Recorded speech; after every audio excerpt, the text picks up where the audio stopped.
Hello, everyone. My name is Manolo Concepcion. I am the new associate head coach at Eastern Illinois University here in the NCAA Division One.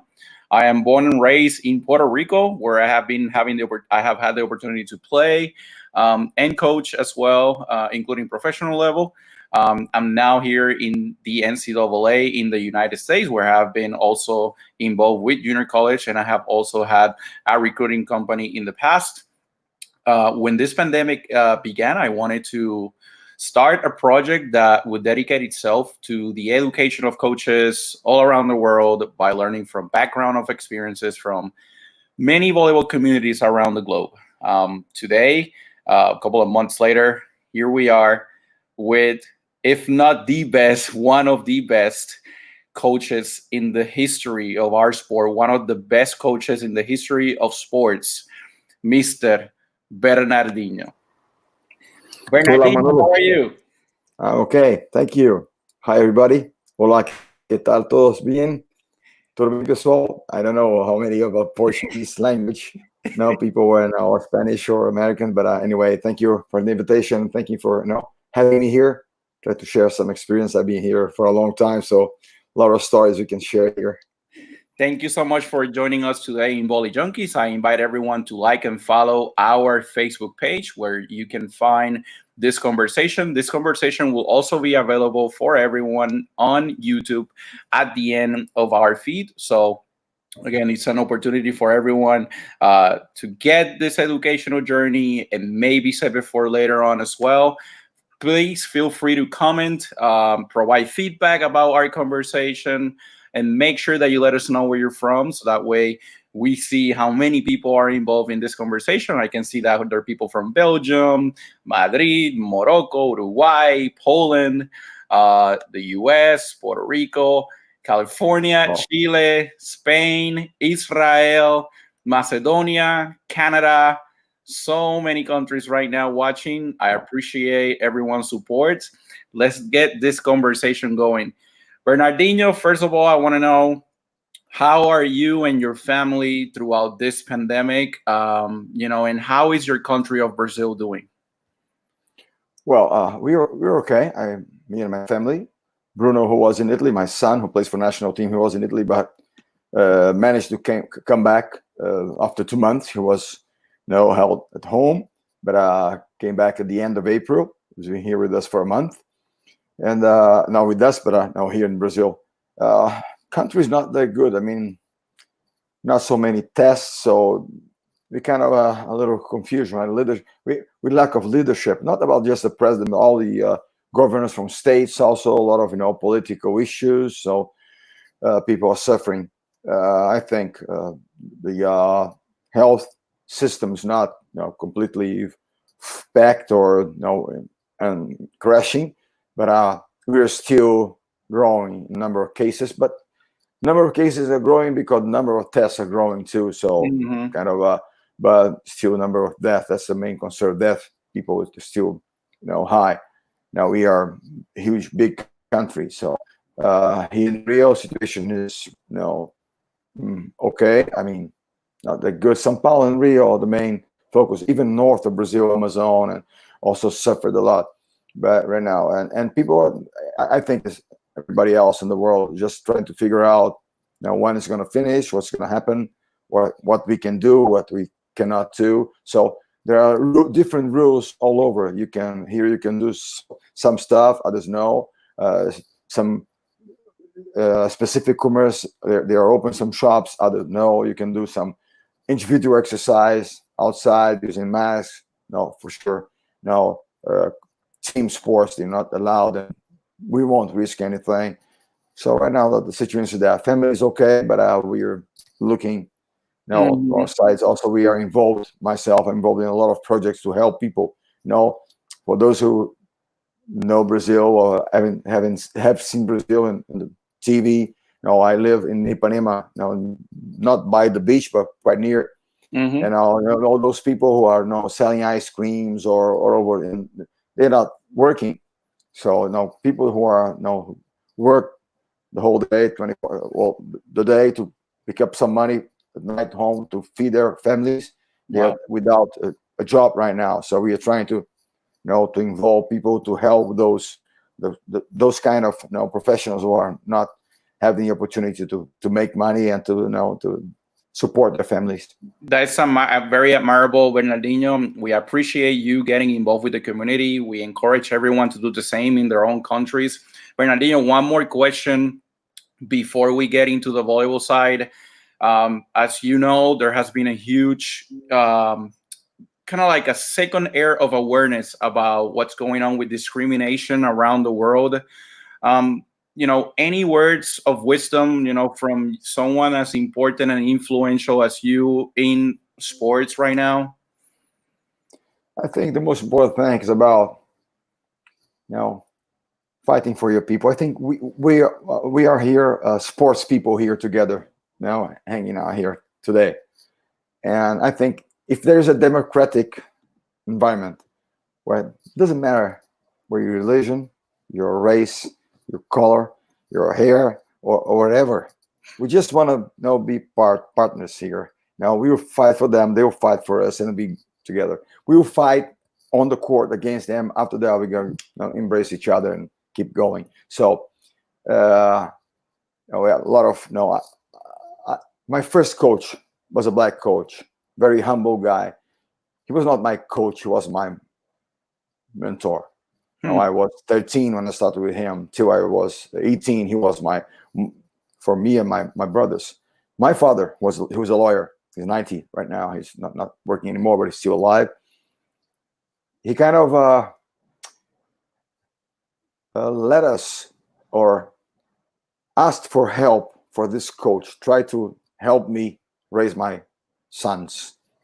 So since the beginning, we always sports environment was such an important thing because of their values.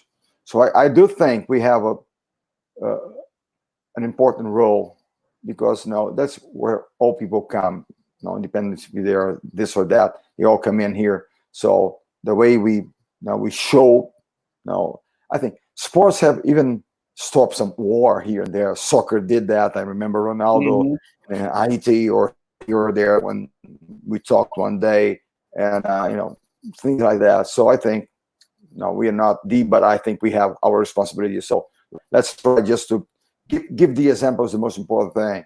Giving the example and showing people here, that's how things do. I mean, how things work, and we are good because we are this mix of things.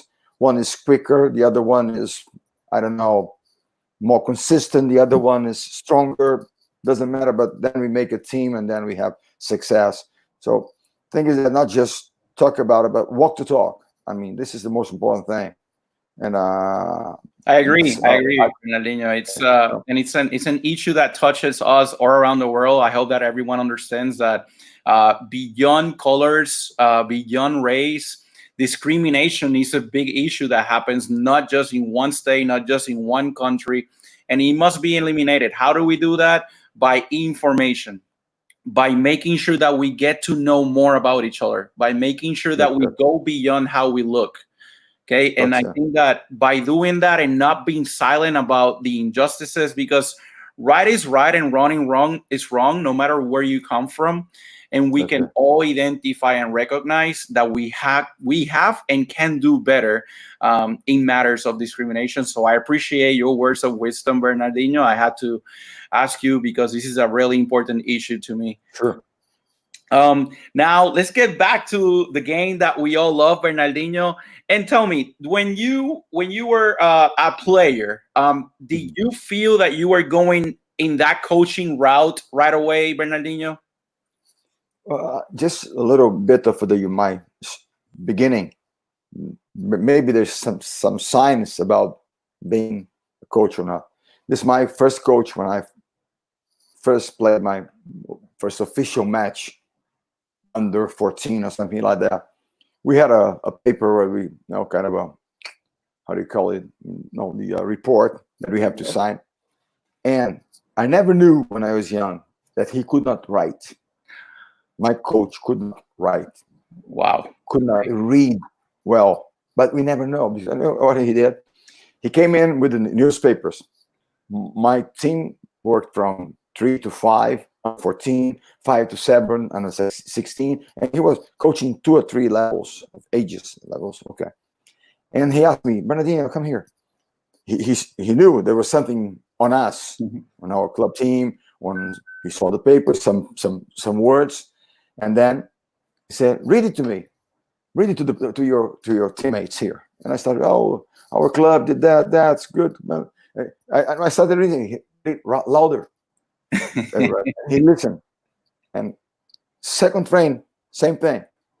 So he fixed it, but never read it. And Wow. I started understanding that a couple of more years later. He was such a sage man. And he knew people. He knew people. And the first time he said, "You're gonna write down the list of roster of players, the identity number, something like that, to give to the officials table there, and you're gonna be number one. Number one, okay. We are a soccer country. Number one is the goalkeeper. I don't want to be a goalkeeper." I thought that you're going to be number one because my captain's number one. Well, I'm going to be a captain. Okay, number one, the captain. So I think he saw something about being, and I was not the best. I was never the best player. Maybe I was the best player in my school, because we don't have in Brazil. The clubs are important. School not that much. College even not the colleges. I was the best, and I graduated in economics, so I was the best player there. That's the only place where I was the best player. But I was a good team player, a role player. I could do well. I got the national team. That's very important, but always a backup. Because of this type of coaches that you had in the beginning, is that why you care so much about establishing the proper values on your own programs, Bernardinho? I think every environment can be an industry, a team, whatever. Institution. Doesn't matter which area it is in. The most important thing is about the culture, the values, the principles that guide our way. So time gave me that how do you call that, creed, and we cannot negotiate. We don't negotiate. There's not a happy medium about right or wrong in your programs. No. This is a structure that you feel is really strong in your program. Yeah. We one thing. Then I started growing volleyball, and then I was playing. Then I got to national team, a good national team. We were silver medalists in LA at '84 against the US. It's called the silver generation here in Brazil. The coach now, Renan, is coaching in the national team right now. After I sit back, he was one of these great players from that period there. Bernardo Rezende and William da Silva, so many great players. And I was there with them, so I watched a lot of great volleyball. People say that I'm a little bit better as a coach than I was a player because I have a lot of time to study because I played so little. That's just study more. And I had the interest of studying. I'll tell you that. Most of the people here are young. They want. I'm 60 right now, so I've been here for a long time. But the thing is that at my beginning, I was really young, 17, 18 years old. We didn't have even a videos cassette, a VHS system.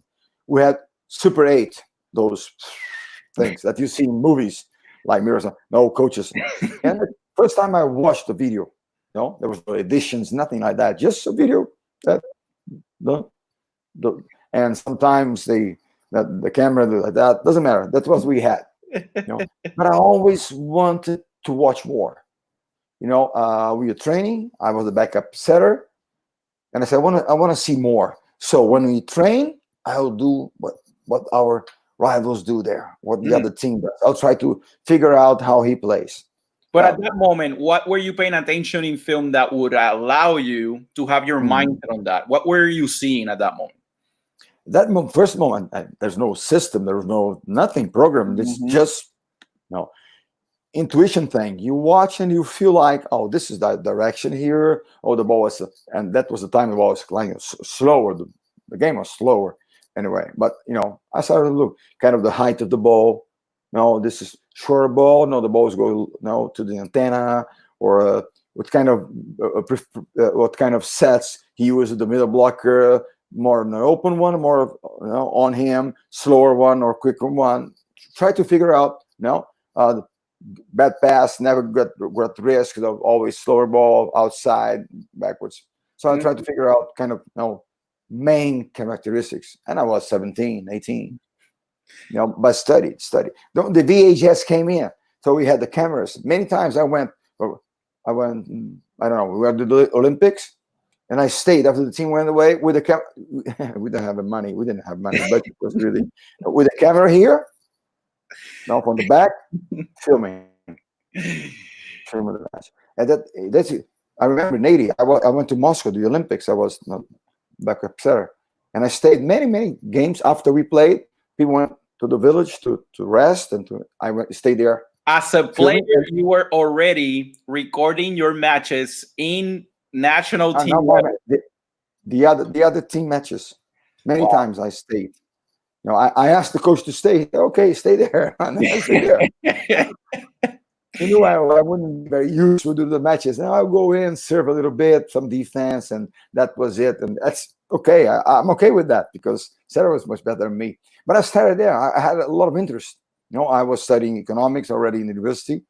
And then 84, and the generation like that, VHSs. We had two VHSs, and we start making the additions. Yeah, little ones, very comfortable for you to carry and everything. Yeah. When I started as a coach with the women's team, 94, myself, one of my assistant coach, we had to spend the whole night making additions. The whole night. Wow. Whole night. And even the men's team 2001, when we started there, the same thing. What I did is, the system was, we had we didn't have a program. We just have a statistician that she made all the statistics for us. But the additions, we made it with 2 VHSs. And I stayed studying while he did the additions. I stayed there watching. And then he went bed to sleep. And I went to practice with the team to play at night. And my other assistant coach come to practice with me. And I stayed there for the whole final. How long did it take you for that editing? And then do you already apply like stats to the video per se? Like, were you studying while you were watching video? Like, how do you do it? How did you get ready for those 2004 Olympics, by the way? 2004 Olympics, we had, we started 2001, and then we rode, and we got the system there, so we had more material there. But at the beginning was kind of a really rude thing. I mean, signing in and trying to figure out. So during the Olympics, when we got to the final, 14 days, 8 matches in 14 days. So if you sleep a couple of hours at night or even 1 hour during the day, kind of rest a little bit there. That's all we do. So we prepare for that kind of start of alert during the Olympics. It's the only period that I don't exercise much. I do very little because I spend a lot of time. The only thing I did in Rio 2016, we were in the 13th floor.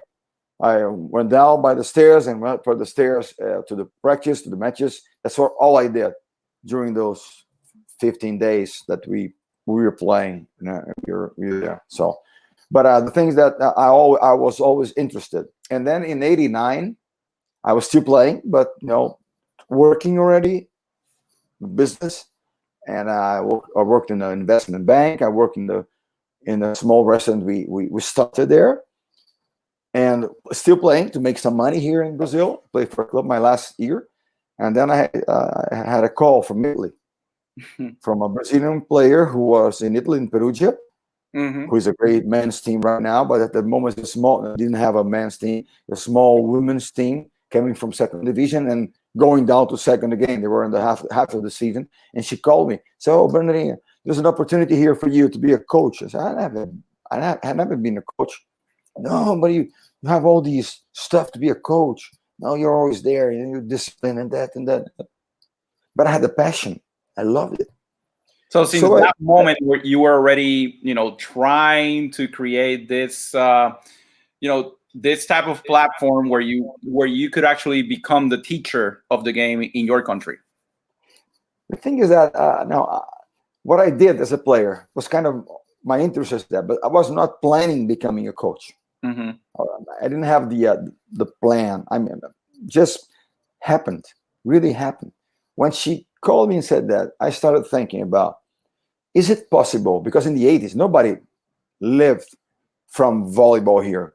Some coaches working in 100 places doing that for a very small thing. It started growing up a little bit, but it was really tough. And then when the opportunity came, my question was, is it possible to live from my passion? Hmm. No? And then I went to Italy. Small team, difficult situation. We saved the team in the first year, stayed in Serie A. Second year, we were second in the league, won the Italian league with a really young and not that, the budget was really small. But it was a huge learning process because And I didn't have a assistant coach. I didn't have a physical trainer. So I contacted with my here and tried to do that. I got a boyfriend from a player of mine who was a player, helped me here, made him an assistant coach. But like you go to you want to have a franchise from McDonald's. You go to the school there, you have to fry burgers and everything. I was doing all of that, but I loved it. I loved it. I so loved it. And I went to watch everybody's practices. Youth and there. I want to learn more. What I can use here and there. And it was a women's team. I never played with women. I never coached a women team. Different system, different people that I have to lead them. So it was amazing. The experience was amazing. what's the biggest difference between that moment as a coach and, let's say, moving to the 2000s? What do you think that you evolved the most throughout those years? Things I learned a lot, and I do think that the passion was always there and it's still there. I mean, this quarantine here, the thing that I miss the most is the court. People, Mhm. you've won a lot. You won Olympics or something. Why more? Because I love the process. So, thing is that what I had since the beginning. I love that, Bernardinho, that you said because you love the process. That's the most important thing. Either you love the process or you won't be a really great coach. You have to love the court, have to love to be there, develop people, make them grow. So I started learning from others, learning from books, from everything. I just didn't want just to be a good coach, technically speaking. I want to know the most I can of our industry, how volleyball is played. I want to be better. When I came back in the 90s, I came back to Brazil in 93, and I was called to coach the women's team. And I watched the world. I went to Japan to watch the World Cup, not the World Cup, the Grand Champions Cup. Brazil was not qualified because Brazil was always losing to Peru at the period women's team. So I went there to watch them. I stayed at 3 matches, around 8-9 hours at the gym at the hall, watching them and making notes and everything. Studying and trying to get better throughout that process. And the thing is that I wanted to know all the teams and to figure out which of those teams had the best system here or there, or the strongest team. How do they work out? The Cubans. The Cubans are amazing. They still are, but not women's side right now. They are serving, but they were just terrific. And they played a 4-2. For us was tough to play that way, but oh no, system, block defense, US always been good. So watch them. Attack. The slide behind. The Russians have a couple of runs. Wogienko setting and everything. I was watching them, how they play. A little slower, you can play faster and so on. So I came back here with all these ideas, look for the girls I had here. Now we have some really talented players. And I have my experience on the men's side also. So I would try to, back row attack with speed. The pipe here, we started, putting them, and then I started winning and got the gold, the bronze medal. We lost 2 semifinals to Cuba, to that big Cuba. Now in 96 and 2000, 3-2 twice. Mm-hmm. It's my Are biggest. those the two, two situations, two matches that haunt you, at night, Bernardinho? Do you still think about that? Is it still vivid in you? Oh, just two? I have many of them. The semifinals were two of them. Still here. I remember the position we stuck, and I tried to change, and it never happened. Oh, Position 1 in 2000, we have a lefty as an opposite now, and we didn't. Now we tried everything we could, even things we did not practice, and we are ahead 2-1, and then fourth set, and then tie break we lost. I was losing the fourth, we went a little bit down. But the thing important, I'm very proud of that teams. You know why? When you lose the semifinals, and you had the opportunity to beat the best team, and then you have the strength to get into the petit finale for the bronze and win. That means no courage. That means the good spirit, and I'm very proud of that. The first Olympic medals, the women's side, was those two medals there. Now, unfortunately, not a little better, but anyway, we wanted to play Cuba in the final, but we faced them because they lost, not us. We were ahead of them. They lost before, not us. Since there, yeah. What do you think was the biggest difference between coaching men and coaching women? Like, did you approach those teams differently? Did you create cultures in your team differently? Even when I moved to the men's national team, I always coached the club women's team. Always. Yeah. I always try to trade things from one to another. When I got to the men's team, it was all about strength, system and strength. You have to be powerful. Technique. Now we have example France that grew because they are very technical thing. I mean, you see them playing, but all the teams, they are much more accurate on defense and everything. But from the period, the thing was that trying to growing on power serving and power matches. I wanted to do just something different. We are not a very tall team, big team, but we can play with speed. Now I figure out there was a young lefty that play opposite that will create an opportunity to play quick for position 2 here, even with the bad pass. We had Mauricio at that time as a setter, but I believed in a little fatty guy lefty called Ricardinho that nobody believed in him. But I said, this guy is gonna change the thing here, because he had this passion for risking, for doing things. Sometimes and tomato genius. I had to try to control him, but I think that period of 4 years were amazing because Bernardino, you had a lab there in Aguarema. You have a lot of players. People say that you used to identify these players around Brazil and say, hey, you're gonna stay here with me. We're gonna work in a couple of things for 1-2 years, and then boom, these people will go to around Europe and then to your national team, and people will be like, who are those guys? Yeah. What we had at that period when we started winning, and the movement is quite big in Brazil, I started figuring out Sergio, the libero. He never played in a youth or junior national team. Never. The libero was already there. Never. But I picked him in a small club in Sao Paulo and said, this guy here, he came from a very, underprivileged place. He's got hungry. He's got hunger. He's hungry. He's willing to do whatever it takes to do that. And the liberal position is about that, and about understanding the position, but now wanting to be there. First practice we had, we in a preseason, 2001. We're in a place near here, still in Rio, not in Saquarema, because Saquarema was built in 2003. We started, training there. Men's team, we were all there for months. We trained a lot. First practice here, went descend, working out. We made a lot of things at the descend at the beginning. We used the beach volleyball to develop technique and different resources using a different thing. And middle of the practice, it was hot. Serginho said to the assistant coach, I want to go there for a while. Didn't say anything. Went there and threw up and came back. Didn't say a word.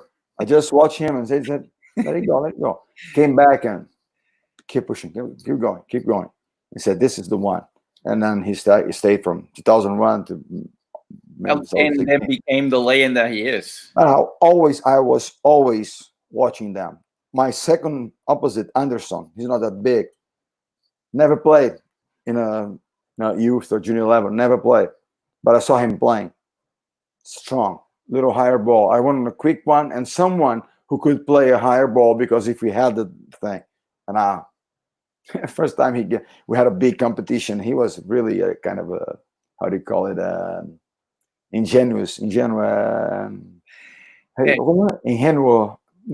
Yeah, very simple, no? Yes, that's the right word, actually. Yeah. The thing is that he came in big heart. Now he's a coach, very good coach, following our steps here, and always in contact. We always talk. I'm very proud of him. He came in with a guitar. I said, "Where are you going with this guitar here?" No, because we live here at the hotel. We're gonna fly away and we're gonna bring the guitar. We're here now we are here in the mission. You're going to get a medal. Understand that? No guitars here. You're gonna have to. okay. And Bernardinho, I want to take you to one moment, and then I want you to maybe take me back to this moment right here. And then, by the way, this video, it's public in YouTube for anyone that wants to watch. Bernardo Rezende. This is 2004. This is the second opposite, Anderson. So, Block jetzt von Ricardo. This is amazing, because he was not a good blocker. He stayed by the antenna, making one all the time. Keep it there, and he blocked. What were you saying during these moments? Were you just taking things back? Do you feel good about this situation right here, 23-20? What was your demeanor at this point? We were quite confident. I mean, we were playing good. We are very consistent, and I think, and we had a very consistent team. This is the most important thing. We could play anyone at that period there. And you see, we're changing here. Andre Nascimento is off. Anders is in.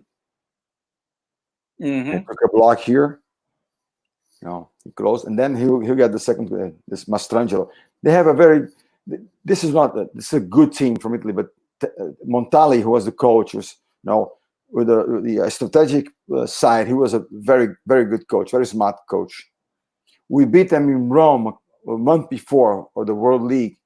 And then so they studied a lot. They have Emilio, Papi. Papi was amazing. And what were you saying on this time? Do you remember?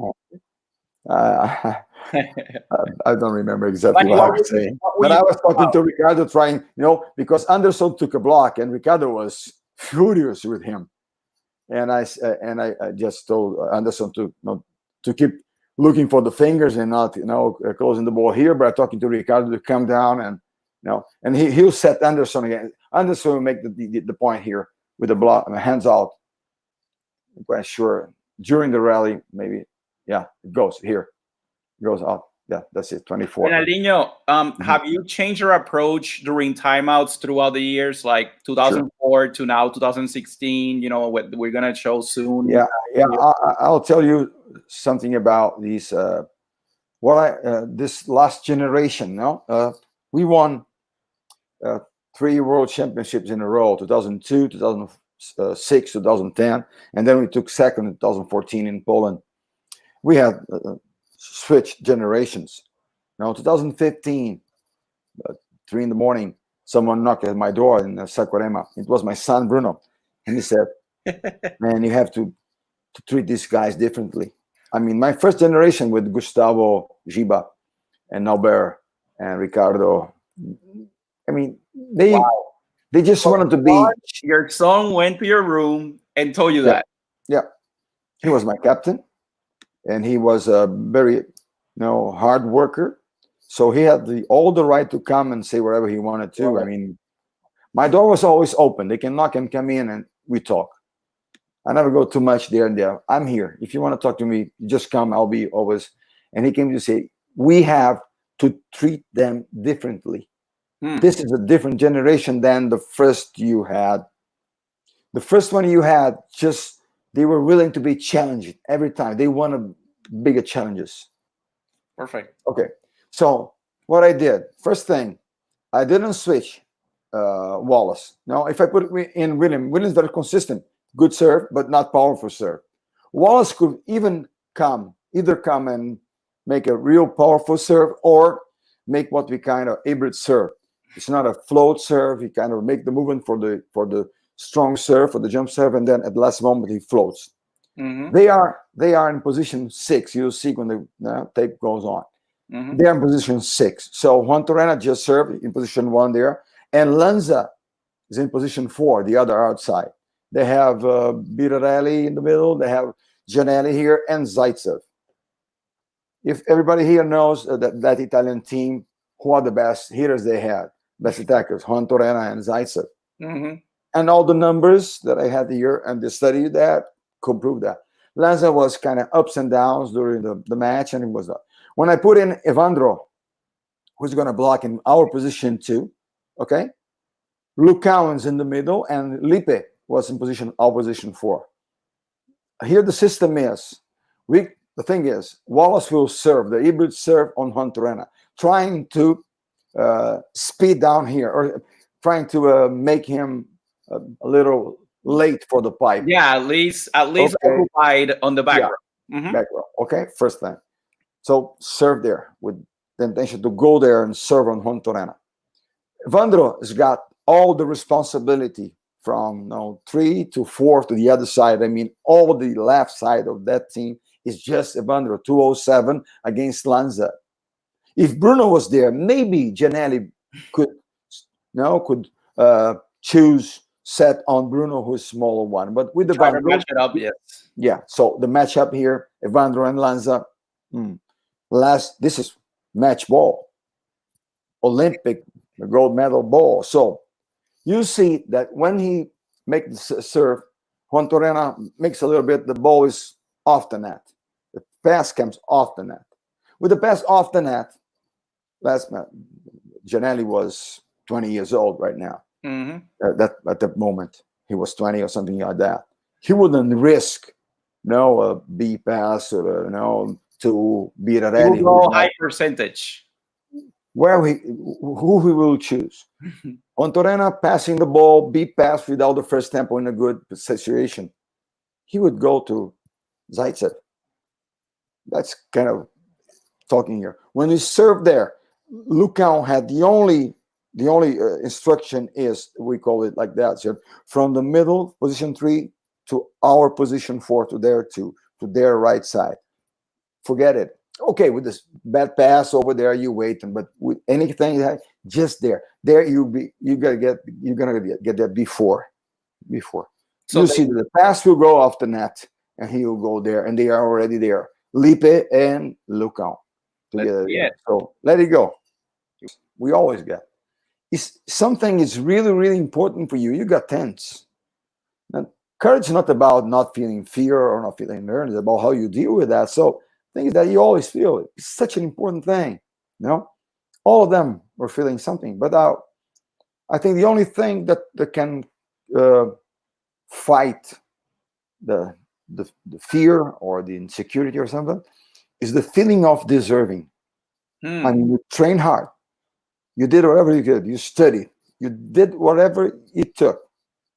So you deserve it. So you go there. You actually, when you give your best throughout that process and you have, a great work ethic, then you live with no regrets, that moment. That's it. Always fight the feeling of regrets. To leave whatever you have in the training court. The more you sweat on the training court, the less you bleed in battle. So that's what we think. I'm talking about culture. During all those years, I thought I was in the industry of winning and losing. You win, you lose, you win and lose. And the thing in Brazil became so tough because if you got a silver medal in the Olympics, frustration. Here, because of the results, expectations, responsibility, But the thing is that culture.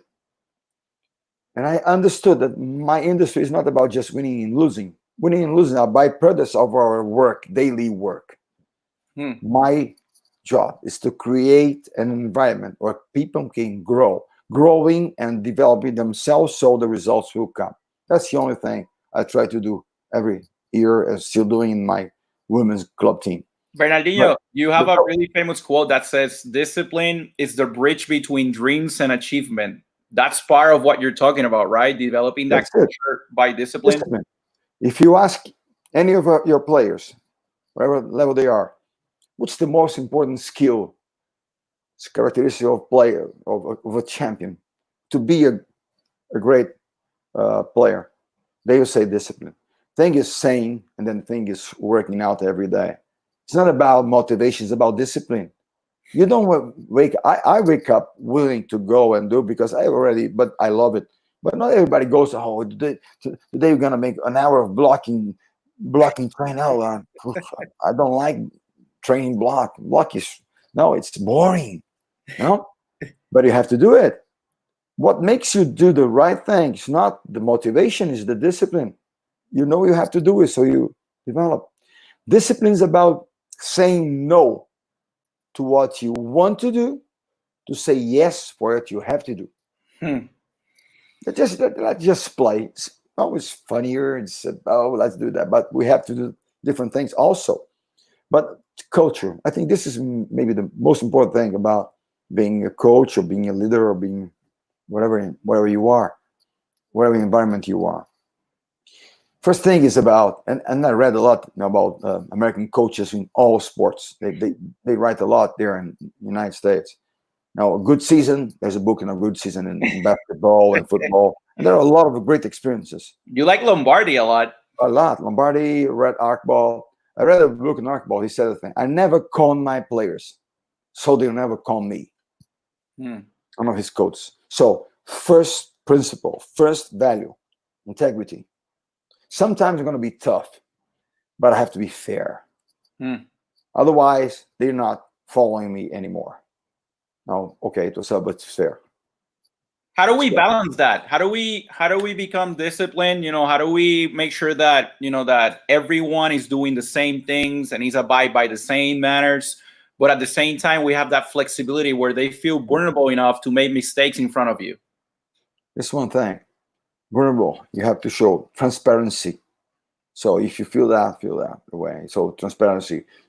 Show your vulnerability. That's not a problem. I don't think it's a problem. Not during a war, but the battle, but the match. But when you're a human being. So, but the thing is that this is not just a leader responsibility. It's a team thing. You have leaders inside there. So always look for people who are.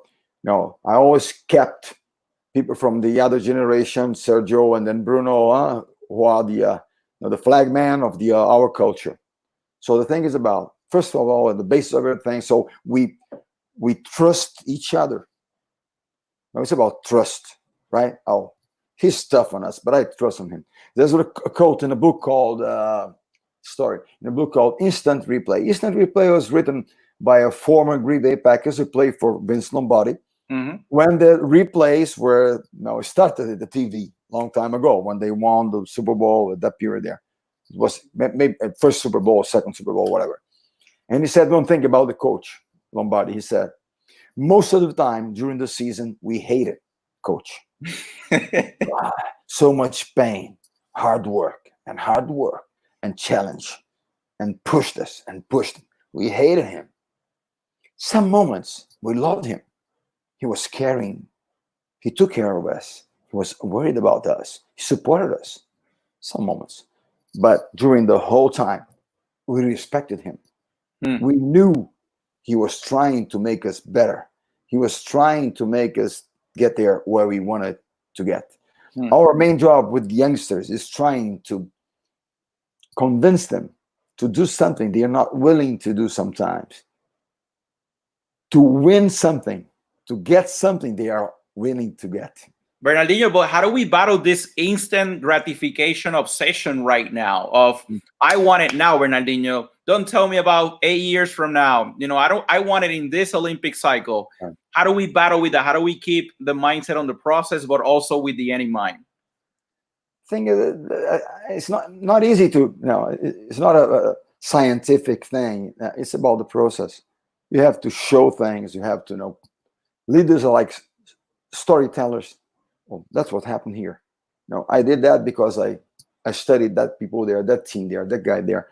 Look at the process. Sometimes you see only this, but see the whole thing, how it happened, how we got there, And then you have the testimony. Sergio comes and said, "I came here. I had to pick up a train, a crowded bus to get there. I didn't have food and everything, but I kept going, kept going. I surfed, I made a surgery in my back, and I came back, and I came back."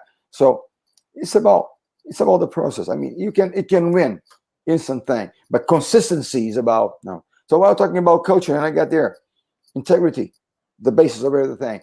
Integrity is about trusting each other. I will make mistakes, lots of them, in the form. I mean, I was too tough, so sorry, I was too tough.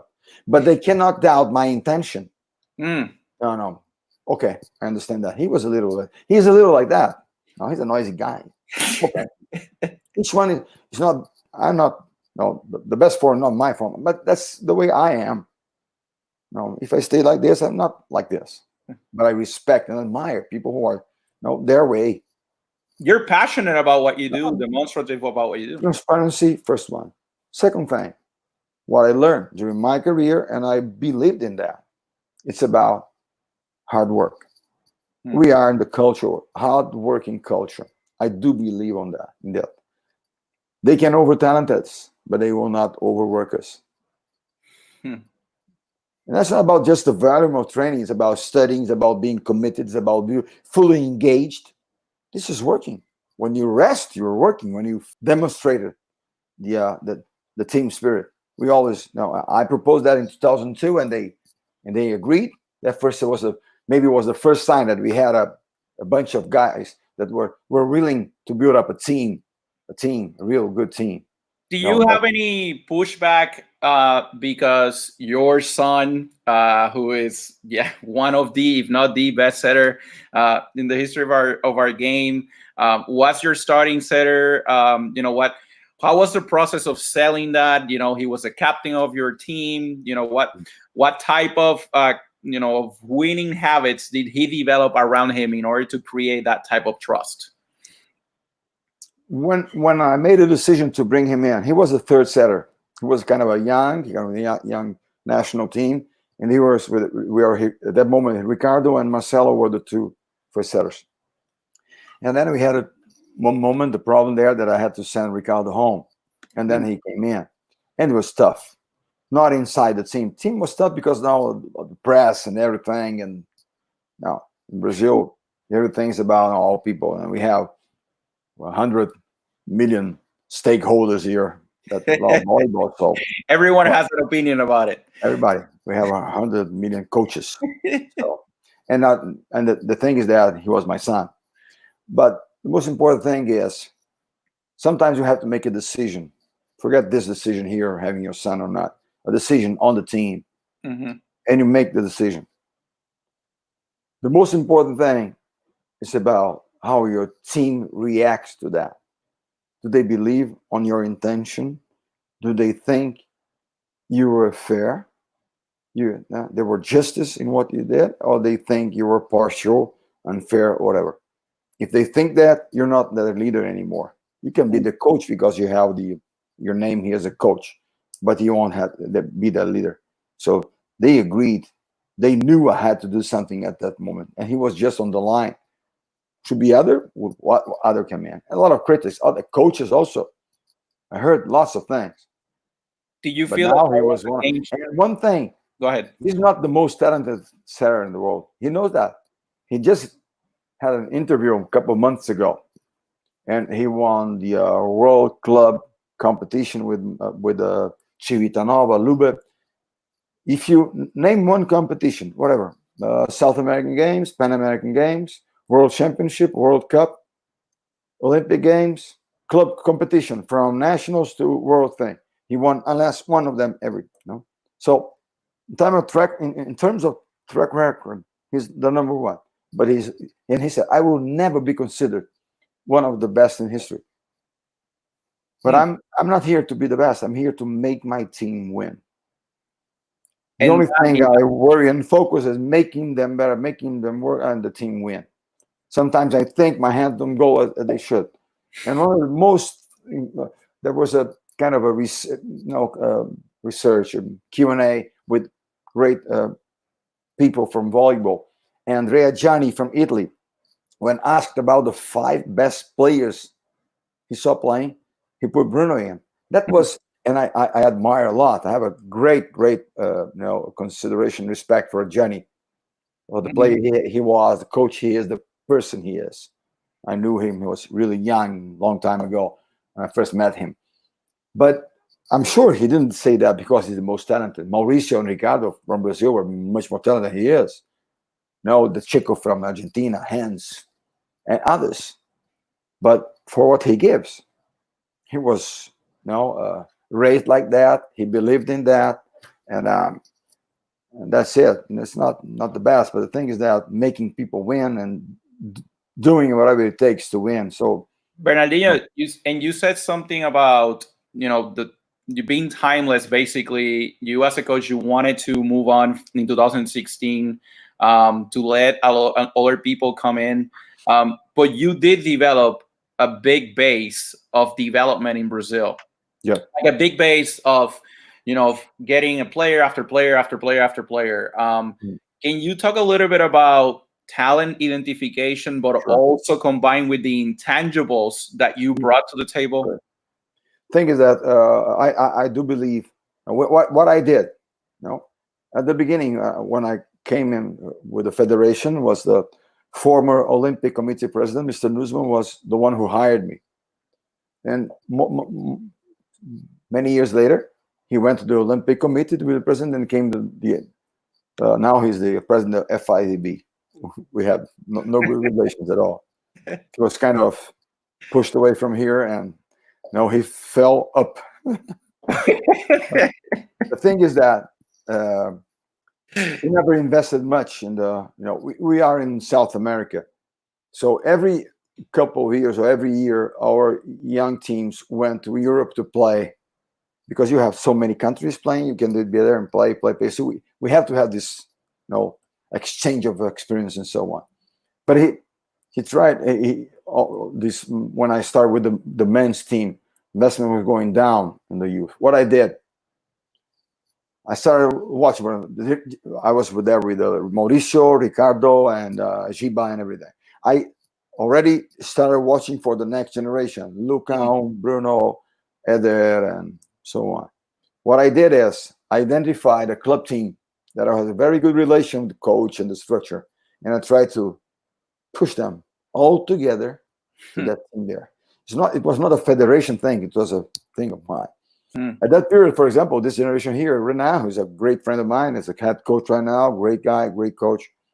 He was the manager of the team, and I sent them there. 3 or 4 of them that came to the national team. Generation of Wallace, Isaac, Mauricio, this guy's here for the next thing there. My former assistant coach, Rubinho, who's in SESI right now, who worked with me for a long time. He was in São Paulo at that period, São Bernardo, and I pushed them all there. 4 or 5 of these guys went there to train with him, and then coming to national team. Because they have the same things, Bernardinho. You gave them basically like, this is my packet. This is what you're gonna. Because this is a market here. So I tried to try to put them there together, because we had a system. They kind of followed the system that we believed, not my system, our system. So the team were Renan, and then who was there that period? Pacheco, the coach, but before that was Weber from Argentina. Because I believe they were kind of working the same system here, like Rubinho, same system here. So they will make them grow to come to feed national team here when these guys went away. So I was always trying to. The only position that I did not find someone, we have a good libero right now, but we didn't have. Okay, you won't have Sergio every generation, not like that, but we kind of suffered a little bit to get someone to replace him. But we still have this guy, Alan, the opposite, amazing guy. He's going to play back in Cruzeiro right now. He's going back to Cruzeiro. He was with us in 2015 already with us in our surroundings. Evandro was the second one. He was not ready for that. Lucarelli was with me 2012. He went to the Olympics he didn't play. He stayed he helped in training. 2013, he started as a starter in our first match to get to 2016. Wallace, he started 3 years before. We made a program for him. He played with the B team and everything. What I did is try to substitute our lack of investment in our youth in a different system I created. And I'm still working out of that. And then in Saquarema, I brought them, these youngsters to be surrounding the older ones, the champions. And not just for the technical development or physical development, but to see and to figure out if they matched in our culture.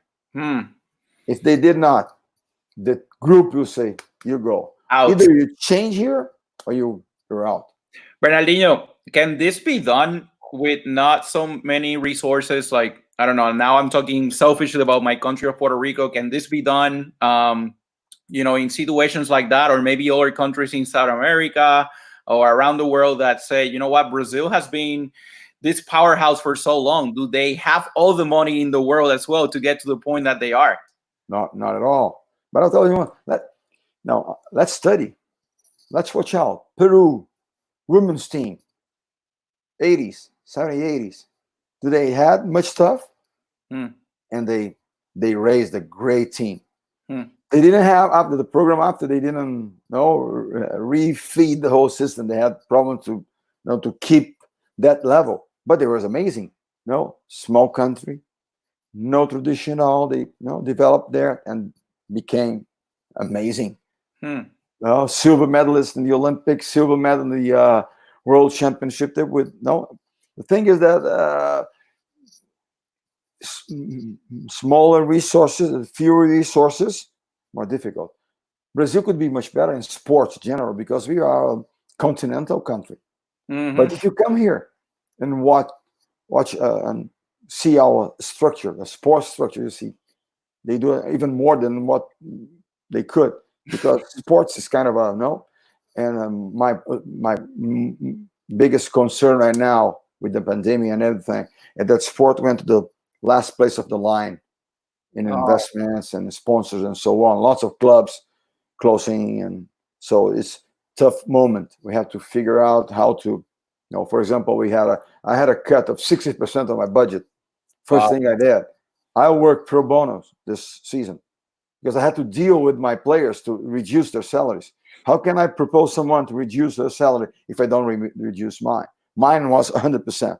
If I cannot manage to bring in a new sponsor, it's going to be it. If I will, first of all, rebuild their salaries, and then at the end, if something advanced, I'll get paid. Otherwise, that's the way it's going to be, because this is my passion. This is my project. I've been here for 20 years, so we won't leave it die like that. We're going to keep going, keep pushing, even working for free. For the people, how do you find out your purpose? How do you find out if you're in the right industry? If you win your prize in the lottery today, would you keep doing what you're doing? That's my question. I would.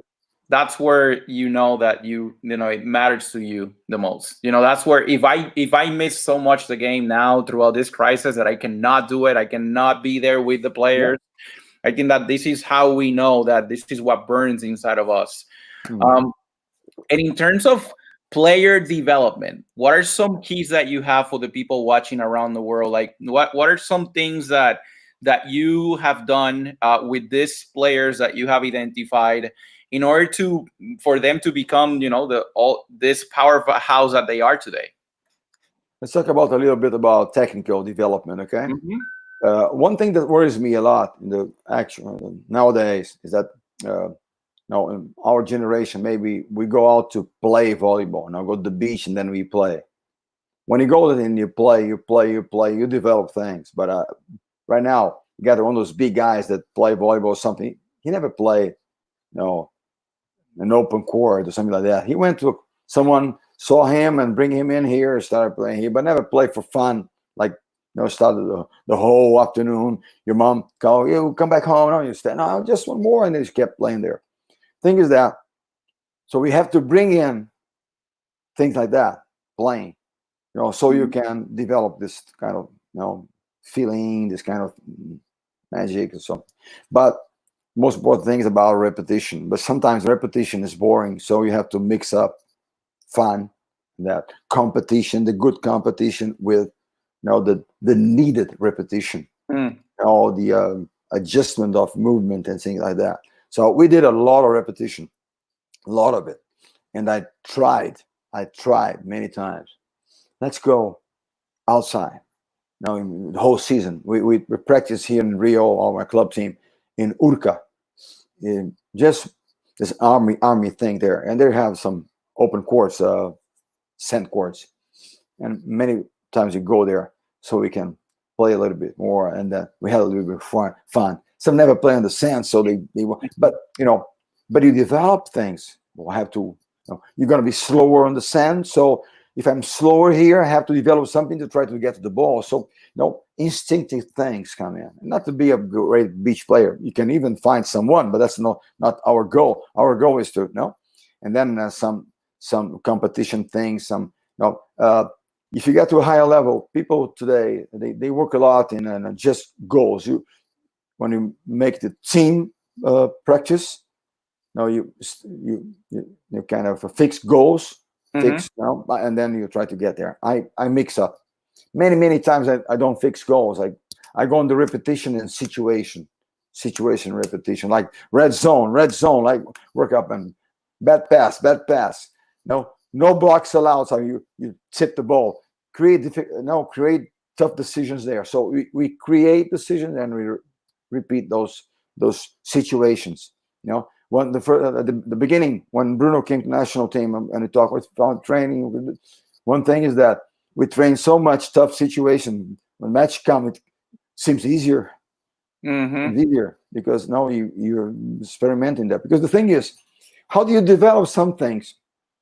When you put up goals like numbers, efficiency, just that, you have someone that you have Michael Jordan in your team, you have Giba in your team, in a great shape at the moment, and I have to get to 10 points and whatever. Giba. And how do you develop the other ones? So you cannot set Giba. He will find something else. But I want to go to something really specific right now, so I build up those things. Try to build up. The most important thing when I go to, I love to watch practices. I went to see Bruno, and all the coaches were very. Right now, when I used to go to Italy because of Bruno, he was there. Sometimes I would spend time with him there, and I always in the hole. Sometimes they don't allow me to run the ball to help them. I stay there watching. I love to be there, just picking up ball. But I'm there watching. Now the other coaches, they prefer me not to go because now my son is playing there. Maybe I'll bring something there. So I want to watch some girls, but like I always love. But what I look for, maybe this is kind of just a small tip here. It's not about, I repeat this exercise here with my team. I don't know if this is the best exercise for my team. I want to know what's the main goal, the main objective of that exercise, of that process that the coach is doing that. Why is he doing that? He's trying to develop that. Okay, I'll try to develop that too. But this is too tough. The level is too high for my club team, so I have to adjust here. No, because people go there and they make notes. I'm always making notes, always learning. I was talking about learning after. I'm trying to. Sometimes I don't learn. A little dumb, but anyway. The thing is that they go there and I watch a practice and I say, I'll repeat that with my team. It's not good.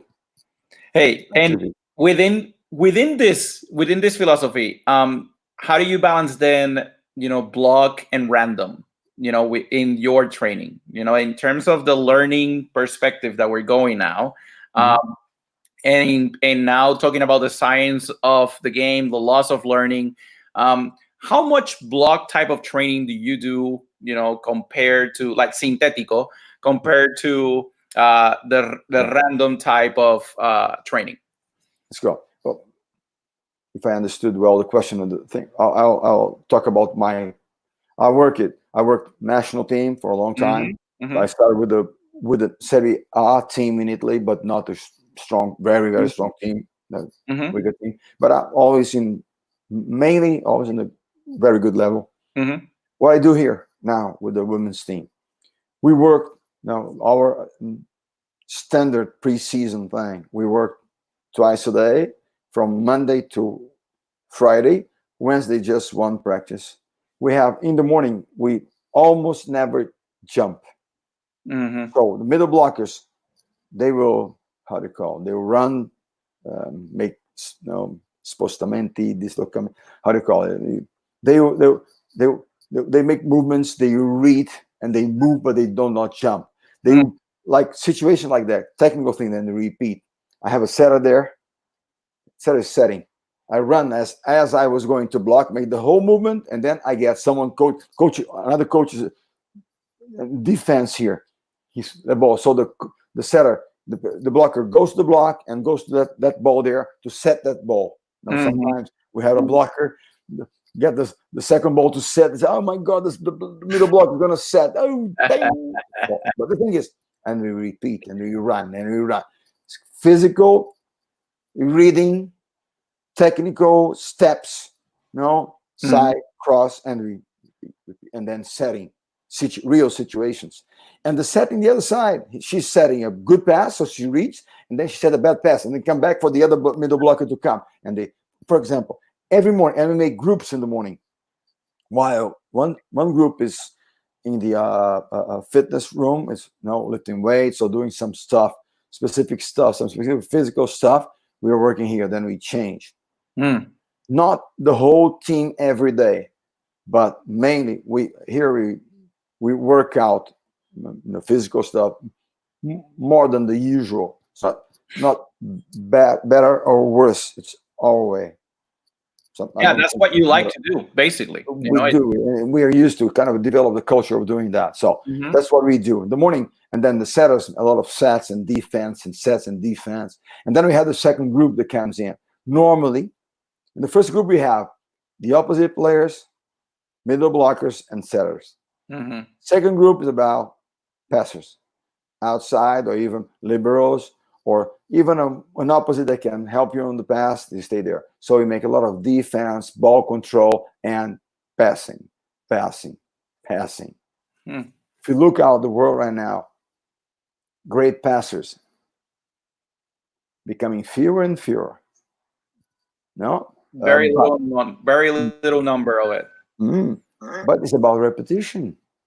Every good player's got a good bump. But one thing is doing a bump, the other thing is about passing, reading, getting the position, and getting confident of doing that. What makes an effective repetition, Bernardinho? Excuse me? You're talking about a lot of reps, but what makes a lot of how to call it, stimulus, different situations, moving, sideways, backwards, and go. Lots of things. Hard stuff, floats, shorts and long, and we repeat and repeat. Now I have an assistant coach who is responsible just for the technical development of defense, passing, technical stuff. He's mainly that.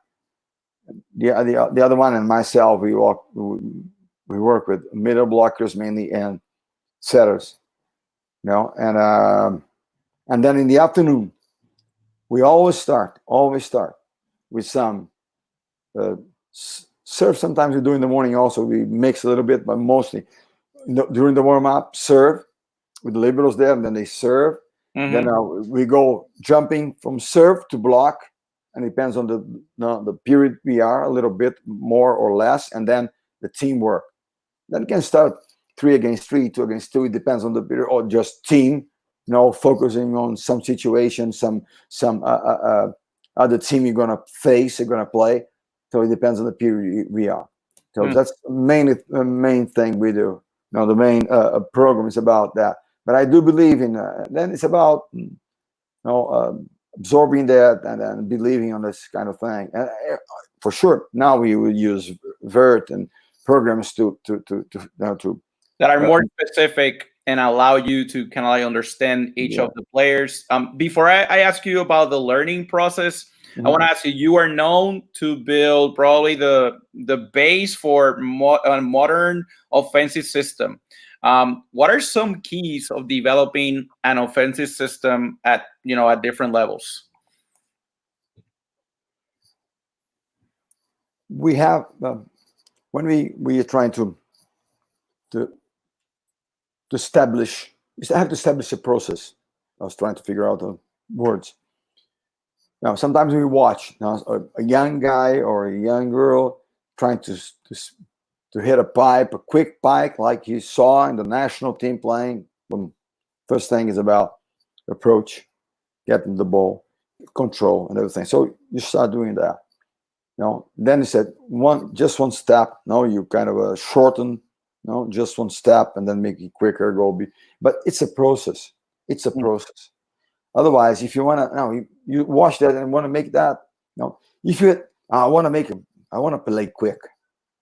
Okay, you want to play quick. But do you have the ability to play quick? Do you have the precision with a bad pass to put the ball there? No, but I play quick. Okay, but if you have a bad pass, you won't play. That's one of the things.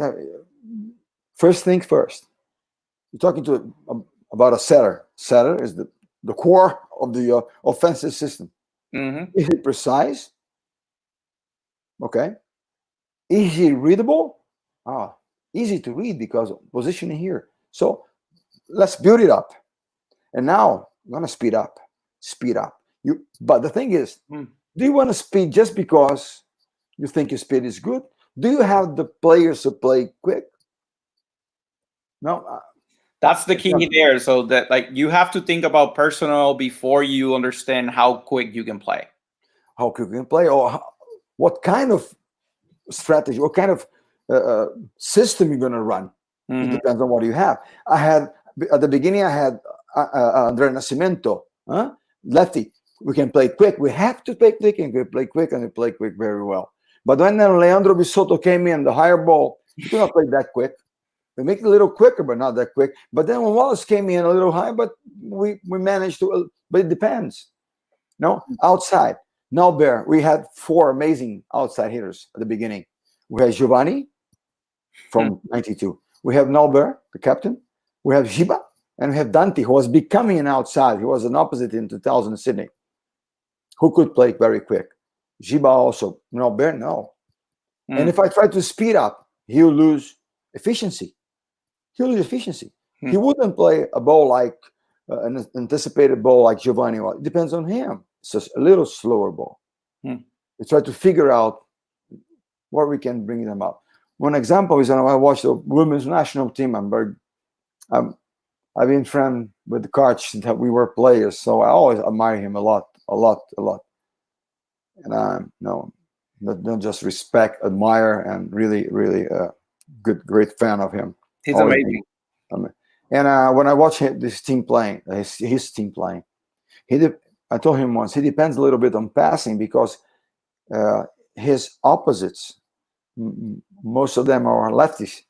They play quick, but sometimes they play not just the quick, but they have someone's kind of aggressive against them and break them passing system a little bit.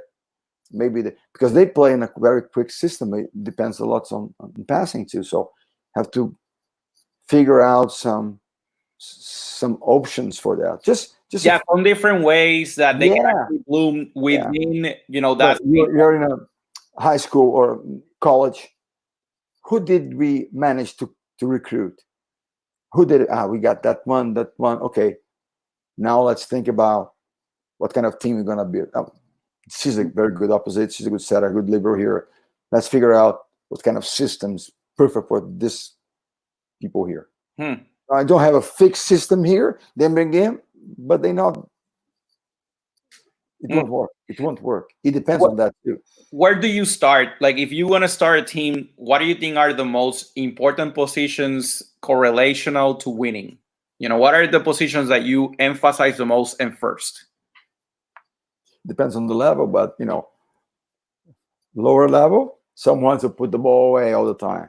So if you had the one, the setter can bump the set, you come in. In the younger level, it will happen, right? In the higher level, you still have to you always have to have someone to put the ball away, but you have a good system. You can split it off, no? Share, and it depends more on the setter. So the setter is one of the positions, but the setter depends on the passing thing.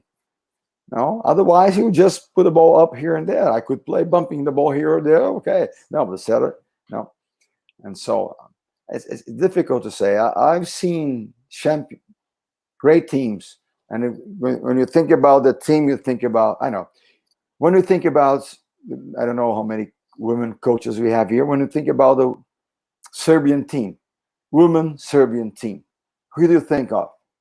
Well, I think about the lefty. Lefty. For sure. Lefty. I think yes. You think about her. But the setter is amazing. Amazing. Amazing play. But they have a problem. They have a passing system, a difficult. I have Brankica Mihailovic played with me here in my club team. Great attack, but suffers in passing. So I have the liberal and the other outside. They try to handle it up. The two of us. They have two very strong, Boskovic and Mihailovic. But the setter is amazing. And they have one player, Hazic, middle blocker. You see the numbers there? Amazing. So one thing is that, like the scorer, the other things about the whole thing. But we still depend on, even though you think about Italy, they depend on a Gonu. Without the Gonu, they will be an average team. With the Gonu, they are a top 3 team. Question. Within these priorities, what stats are very important then? Just one thing, just to finish this thing about Boskovic. She plays in the Exazibazi, Turkey, great team. Natalia was my former team, Brazilian girl, plays with her. 1-0 this year. World Club, even she is still number 1 thing, but they didn't win. And she's been there for a long time. When they won there very little, because it depends on other things they don't have there. But sorry, just to finish. No. You know what? Going into that line, how much feedback? Because this question has been texted to me by a couple of people to ask you. How much feedback do you give setters in practice and throughout matches? And this type of creativity that we see from setters in Brazil, is this something that is coached mainly, or is this something that it's just part of the Jogo Bonito that you have there? I always believe in coaching. Maybe I'm kind of pretentious, but I think we have to know our people. No, some people they need more things. Others let them go a little bit more. But one thing is that when someone makes a choice, makes a set, sometimes I ask, why did you do that? They have to have a reason. Even the wrong reason is not a problem, but they have to have a reason. No, I just did it because, why? No, because she's efficient. I'm afraid, and I gave her the ball. It's a reason. It's okay. Let's talk about that. The part of my studying system, the most I dedicate my time is about the analysis of the setter, the whole thing. What kind of, if the passes comes to position 2, comes more to the right side, she normally use distances or big side. She keep the middle blocker in the middle of the court, or the middle blocker will come on her. What kind of things she use? Come here, the ball is here. B pass, A pass. We call it face. That is after the 21st point, if the set is tough, not 21-10. What kind of choices she has? Second actions. Does she repeat a lot? Does he repeat a lot? Remember Mauricio, great hands, great setter. When I got national team, he was already there. He was my first. He had one thing. He made a set, the middle blocker. They touched the ball came back, rally gate went on. Second action, if the ball came in condition, he always set the middle blocker again. And I tried to, Mauricio, you always say the same thing. It's here. Okay. And then I had to do something. Every time we were playing, we were training, boom, team playing, the ball. I came to the other team, B team, and said, every time, the middle blockers, mainly them. He used to repeat a lot, but the middle block was almost 100%. It was amazing. Every time the balls get back there and they have the chance to play again with a good pass, you're going to triple block the first tempo. Forget the outside. Forget them. To change his tendency. And we did that. And he said, oh my God, Mauricio, triple block in the first tempo. Triple block the first tempo. And then started thinking. But, one thing that he was great setter, twice Olympic champion, hands. He has something like that. Ball like control. Ooh, amazing. What stats are important to you during a match? Stats. Yeah. What are you looking for during a match normally? Of course there's specifics, but normally what are the things that are important to you? Here, most important things about tendencies in each position is number one thing. Number one thing. So I think direction, everything, but this is the most important thing about distribution, about tendencies there. So you fix up, you're going to control the whole thing, like we did. Okay, numbers said that they had the two, the last point there with Italy. They had these two here. We're going to serve here, you're going to press there. Let it go there. So we make the tendencies and then the priorities and try to do that. Now, they kind of, they split off, so let's wait. Let's try to touch on defense and go on. But I know, trying to read a little bit more. They use, but mainly this is the main point I do think. One of my assistant there, he always the evaluation of our team, kind of a statistician of statistics of passing and that positioning. So I try to figure out to move a little bit the passing position to one side or the other side to protect someone and also our distribution. I mean, because they are reading us here. So it's about the tactic and the anti-tactic here. So the same study I do about the other setter, I have all we had a little shorter season, but I had the whole season with my setter.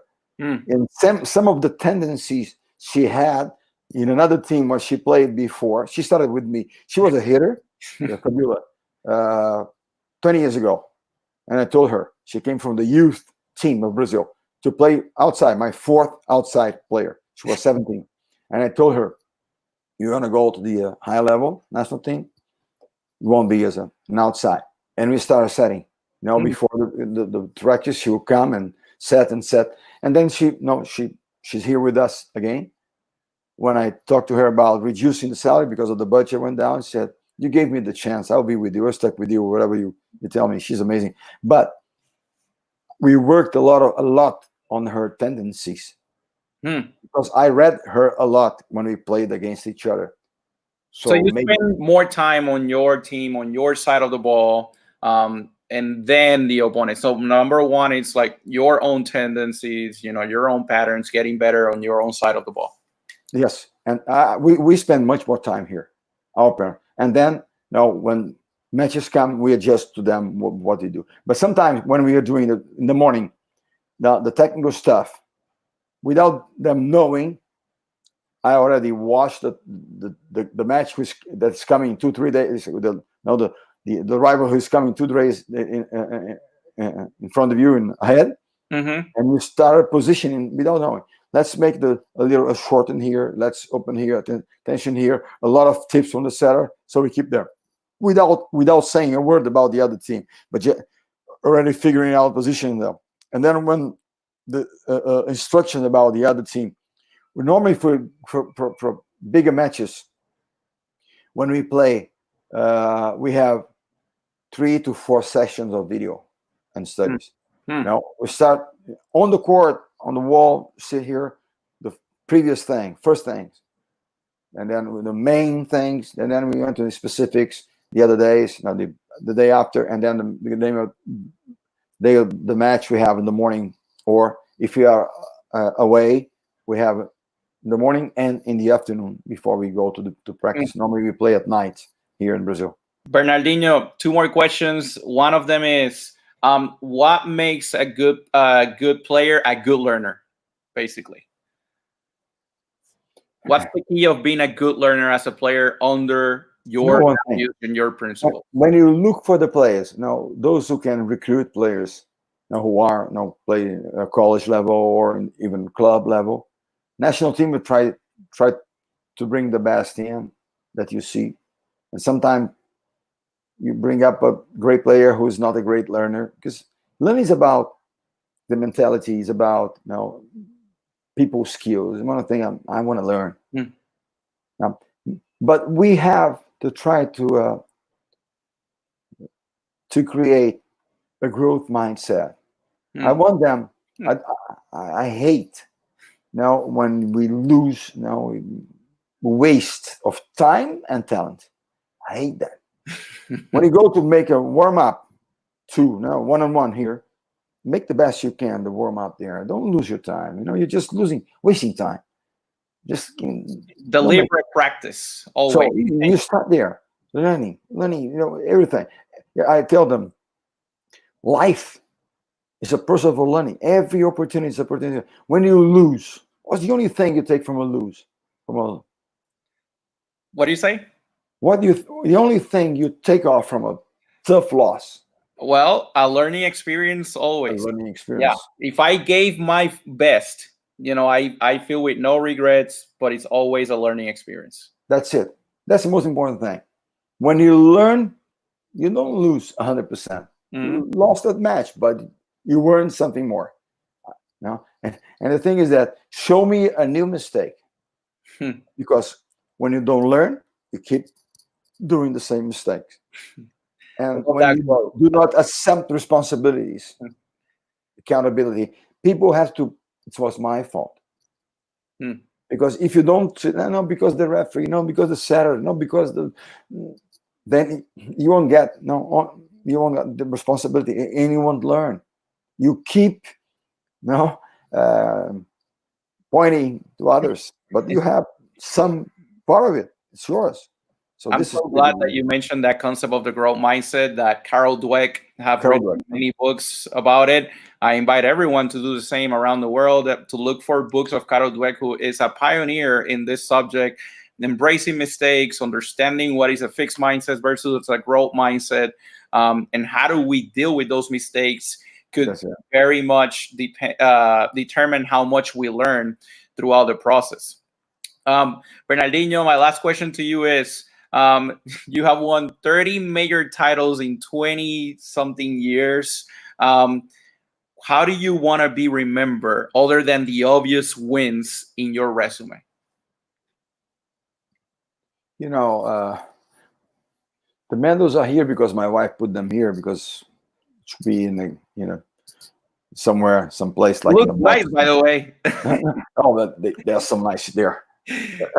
There's some there. Oh wow. 7 Olympics. Some he made a nice thing here, but this is her corner. I stay there normally, but I'm here. It's quieter here, so I'm here. Sadly, a lot of my kids are here. But the thing is, I would love to be remembered as someone who made a kind of impact in people's lives. My first experience in Italy, for those who Maurizio Cacciatori, a setter for national team, who's not a commentator, great. She was 16. She started with us. Gwendalina Buffon, the sister of Gianpaolo Buffon, the great Gianluigi Buffon, the great. I met him. He was like that. We are friends still these days, and I was really tough on them. But they are always very. They say.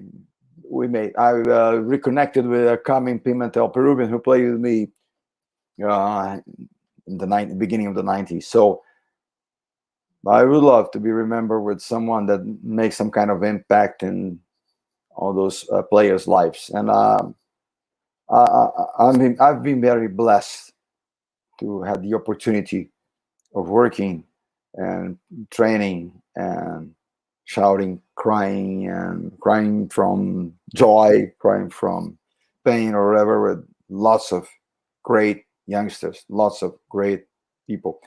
And Gustavo, the middle blocker, is one of my favorite players ever. Now he has 2 kids, the big guys now, like that, like him. He's 205 or something, strong guy. And he said, I treat my sons and educate them like you did with us. And Wow. this touches here. So they make me cry sometimes. They don't see me, but I'm crying here sometimes. But they make me. I think this is the most important thing. You win, you lose, get back, never give up. Go back. You're gonna lose. You're gonna lose. Hey, remember 2012. My next book, I'm gonna read it. It's just about losses and mistakes. That's gonna be my next book. Learning. When can we find that book and the rest of your books, Bernardinho? I have a couple. I have the it's called in Portuguese. It's called From Sweat to Gold. Okay. No, it's mine. And the other one is Letters for a Young Athlete. Okay. But I had just them in Portuguese. So maybe we'll keep in touch, and maybe someone can be interested in editing it in English. This one, they sold 600,000 books. The second one in Brazil. Definitely. Because we find it in Amazon or something, Bernardinho. Yeah. Where can we find it? I will send you the cover so you see in Portuguese. But no, perfect. It's in the story. I am the teller, but I'm not the protagonist. Protagonists are there, Shiba, Ricardo, Bruno, whatever. But the story finishes in 2004, beginning 2005, because it was written in 2005. Wow. I never thought about it, but we have a lot more things to say. But I think it's tells about my starting career, all the things we had back was there when I was, and all the tough moves I had to do to get where we got. So, wow. Bernardinho, you are an example to many people from all around the world. I just want to thank you for all that you continue to do for this game that we all love, for the sport in general. You are a great ambassador. Even from the distance, you have been an idol all my life, and I'm sure that in many, many, many countries, they feel the same way.